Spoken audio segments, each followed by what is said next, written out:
All right. So the first set of simple data structures that we're going to be revisiting here is known as stacks and queues, and you may have actually been introduced to this in your year one programming course.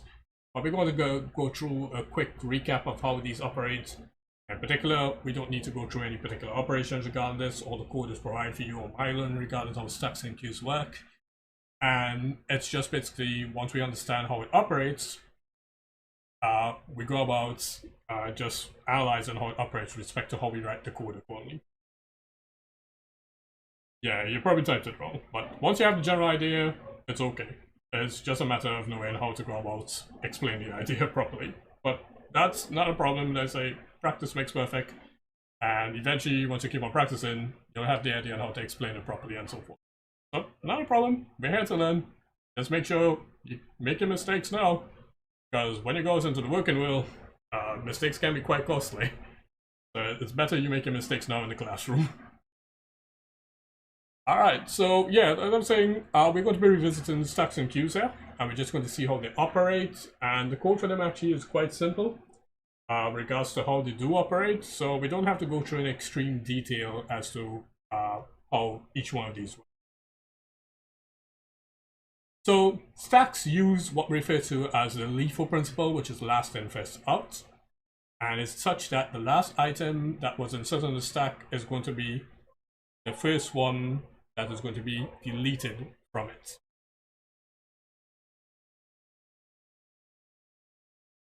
And in some cases, there may be instances where you may want to end up using a stack instead of an array. And I'm going to leave you guys to figure out which particular instances you may want to do this. A good hint will be that maybe you want to think about data caching and the order in which data can be cached and how it's supposed to be released. And stacks, because it uses that last in first out principle, there's a few restrictions on insertion and deletion of elements, and how you can view particular elements within the stack itself. So for insertion and deletion, it comes like the only thing you can access is at the top of the stack. And if you need to get to a particular value later on within the stack, you're going to have to keep on removing elements from the stack until you get to it as a result.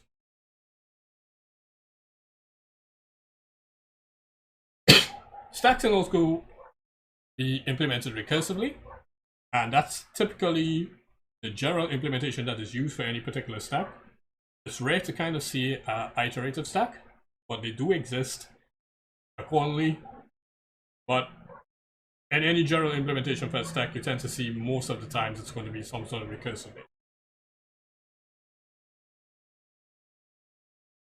So in using a particular stack, each time when you need to insert an element, if this was the original data that was already in our stack here, and visual sakes, it's vertically assembled here, when we need to put a value of 4 here, it comes like we place that value of 4 on top all of the existing data as a result. But if we need to get to a value of 2 here, we have to remove 4 and then 1, and then we can get to the value of 2 as a result. So stacks can operate like a mailbox that only has an opening on the top, or basically like any box where the opening is only at the top, and you can only access the top element and see what the top element is as a result, and you can't see any of the remaining elements until you just keep on removing the top element to get access to that in particular. So there are general operations for any stack that always need to be implemented. The push and pop methods are the most basic ones that you need to do, which is going to be to add and remove items from the top of the stack. Print can display the contents of the stack accordingly, so it can actually go through the entire stack and tell you what the contents are. But it means that it cannot access the contents in random order. It can only access the contents from the top elements. Top element or peak will just return whatever element is at the top of the stack. Number of items can tell you how many elements are in the stack. Full and empty will tell you if the stack is full or if the stack is empty, just by the namesakes of them. Typically, you can use a class implementation for any particular stack, and this class implementation of the stack, I think, is provided to you on MyLinen as well. You can actually have a look at it and see how it actually operates, and you can actually see the code for each one of these in particular. All right. Any particular questions on the operation of stacks?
Oh, they're not both created.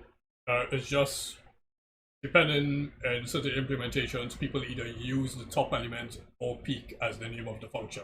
It's the same function, just different names for them. So you may end up seeing like different implementation of the stack, and instead of seeing a top element function, you'll end up seeing a peak function. But it's the same thing. It's just different names.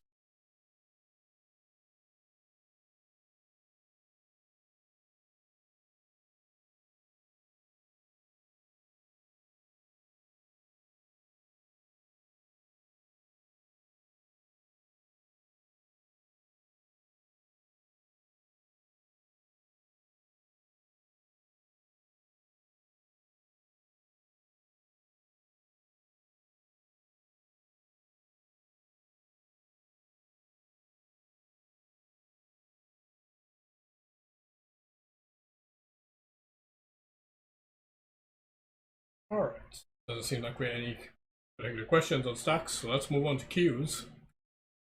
So queues here use what we refer to as the FIFO principle, which is the first in, first out. So the first element that is added in the queue is always going to be the first element to be removed as a result. So a queue basically represents a physical line, like if you line up in the bank or line up anywhere in particular to a cashier.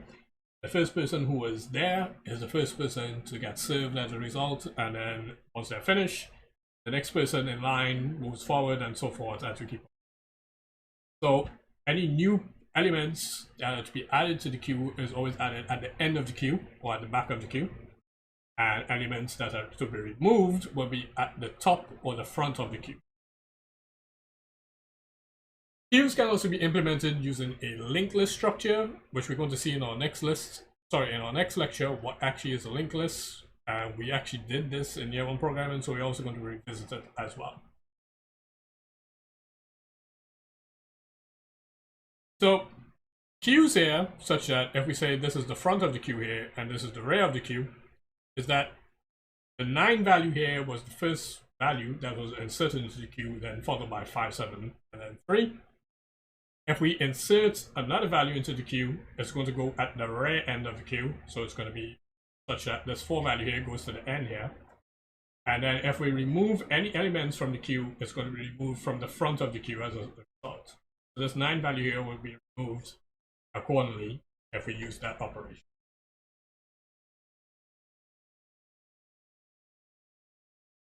So with queues, you have 6 methods that are always implemented regarding it. So you'll have is empty and it is full, which is basically just checking if the queue is empty, if the queue is full, because queues tend to have a fixed size. enqueue or push, these are just different names for the push function. That's where you add an element to the end of the queue. And dequeue or pop removes an element at the top of the queue as accordingly, so rear and front.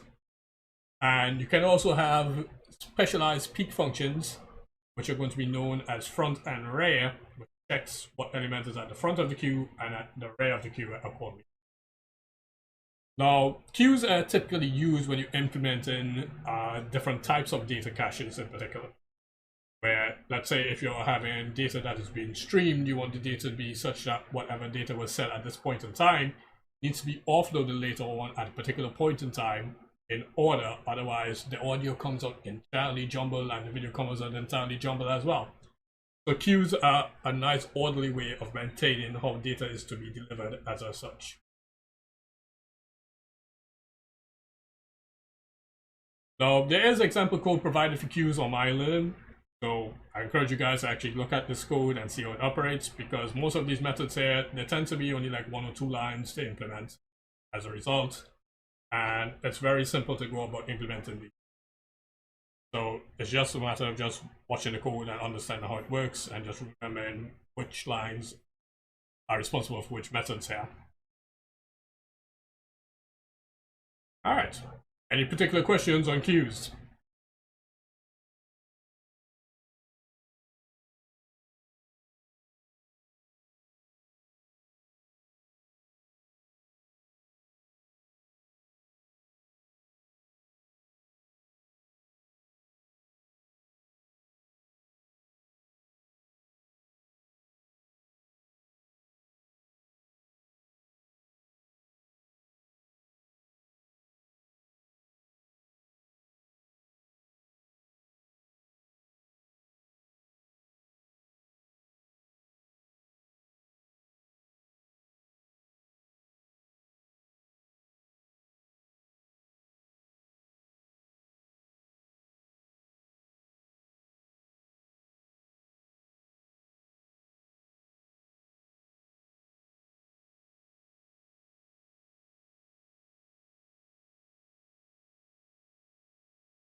Right, doesn't seem like we have any particular questions on queues.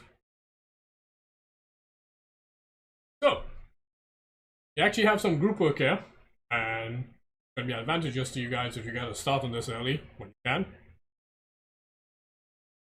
The 2 things to attempt are actually given here on the slides. So, for the stack, I want you guys to actually have a function here named min, which will return the minimum element, and provide all reasoning for this regarding your implementation, and you need to make sure that it operates in O to the 1 time. And for your queue, instead of the queue operating such that it goes from rear to front, I want your queue to operate such that it goes from front to rear instead. Now, it's very easy to get this wrong. Remember that data flow is what's going to be important for implementing the queue in reverse order.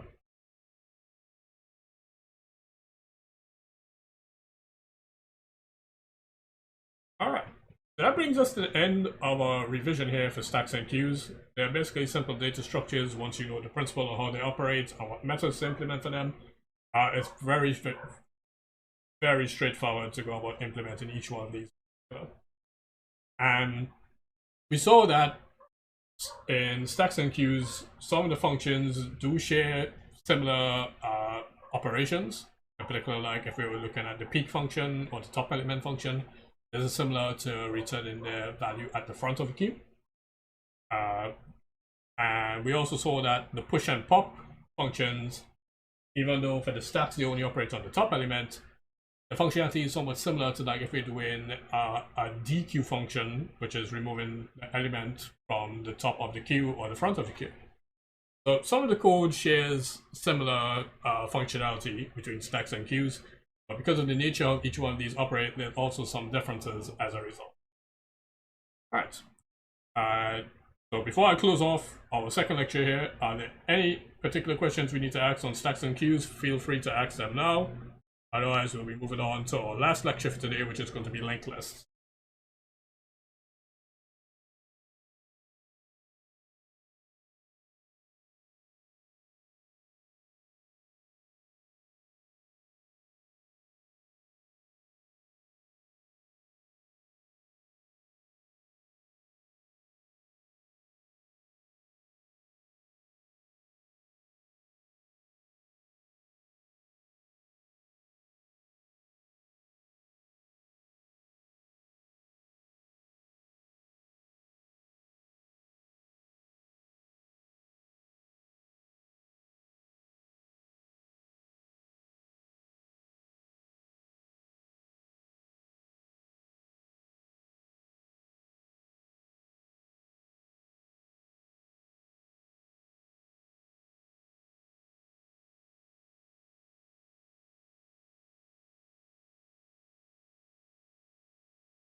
All right, does it seem like we have any questions regarding stacks and queues? All right, let's move on to our linked list lecture.